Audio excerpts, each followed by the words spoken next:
Hi అండి, టమాటా నిలువ పచ్చడి చేసుకున్నాం. కావాల్సినటువంటి టమాటాలు, పసుపు, కారం ఒక కప్పు తీసుకుంటే అర్ధ కప్పు ఉప్పు తీసుకున్నానండి. జీలకర్ర, ఆవాలు, మెంతులు, తెల్లగడ్డలు ఇవి రోస్ట్ చేసేసుకొని లైట్గా వేయించుకొని మిక్సీ కొట్టుకోవాలి. ఇవి ఇప్పుడు టమాటాలు బాగా కడిగి తుడిచి పెట్టేసుకున్నానండి. ఇవి తరిగి ఇప్పుడు తిరాబాత్కి వేద్దాము. దాంట్లోకి చింతపండు అండి కావాల్సినంత. ఇవేమో పోపు పెట్టుకునేదానికండి. చూడండి, ఇలా ఉప్పులు అంతా తరిగేసి ఇట్లా వేసుకోవాలి. ఇవి వేగేదానికి ఒక స్పూన్ ఆయిల్ లాగా వేయాలి, ఎక్కువ అవసరం లేదు. ఓన్లీ తిరాబాత్కి మాత్రమే అట్లా పెట్టుకున్నాము. పోపుకు ఆయిల్ ఎక్కువ వేసి పెట్టుకున్నాము. మీద మూత పెట్టకుండా ఇట్లా మగ్గనియాలండి. బాగా ఈ ముక్కల్లోటి నీరు అనేది బాగా ఫుల్గా ఎగిరిపోవాలి.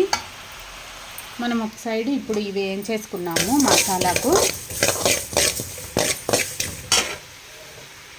చూడండి, కాస్త మగ్గినాయి అన్నమాట. ఇప్పుడు పసుపు వేసాను, సాల్ట్ కూడా దీంట్లోనే వేసేసి అంతా మళ్ళీ కలపాలన్నమాట. వాటర్ ఏదన్నా ఉంటే ఇంకొంచెము బయటికి వచ్చేస్తుంది సాల్ట్ పడతానే. చూడండి, ఇప్పుడు కారం కూడా వేసి అంతా కలబెట్టేసాను. ఇంకాస్త వాటర్ ఉంది.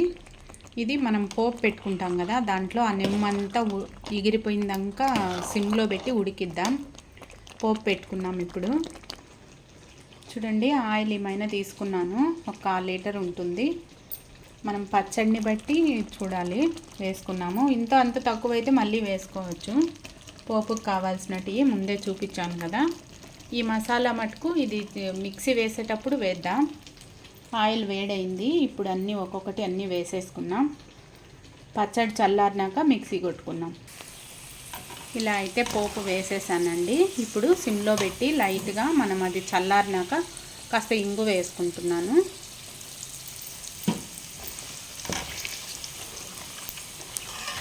పచ్చడి చల్లారినాక మనం దీంట్లోకి వేసేసుకున్నామండి. పోపులోకి మిక్సీ కొట్టేసి ఇంతే అండి. ఇట్లా ఆయిల్లో వేసేసుకోవాలి.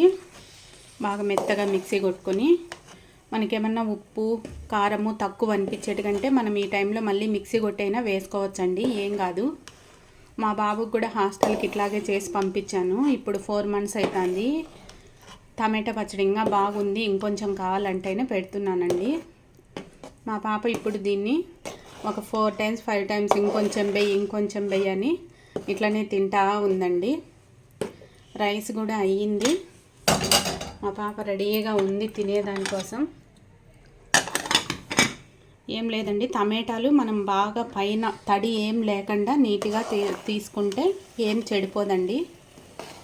6 months దాకా బయట పెట్టినా బాగుంటుంది. ఇది ఏమంటే ఇన్స్టెంట్స్ అప్పుడప్పుడే తినేది అనుకుంటారు, కాదు, నిలువ పచ్చడి అండి. ఇది ఎండలో పెట్టకపోయినా ఇట్లా బాగుంటుంది.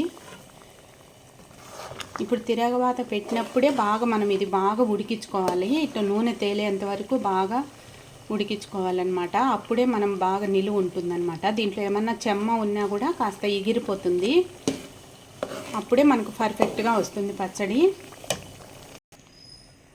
ఇంతే ఫ్రెండ్స్, మీకు వీడియో నచ్చితే లైక్, షేర్, సబ్స్క్రైబ్ అండి. ఖచ్చితంగా నచ్చుతుందని అనుకుంటున్నాను. లాస్ట్ వరకు వీడియో చూడండి, కొంచెం సపోర్ట్ చేయండి ఫ్రెండ్స్. మా పాపకి ఈసారి చేతిలో వద్దంట, కప్పులో వేయమని చెప్పి వచ్చింది. ఓకేనా ఫ్రెండ్స్, బాయ్.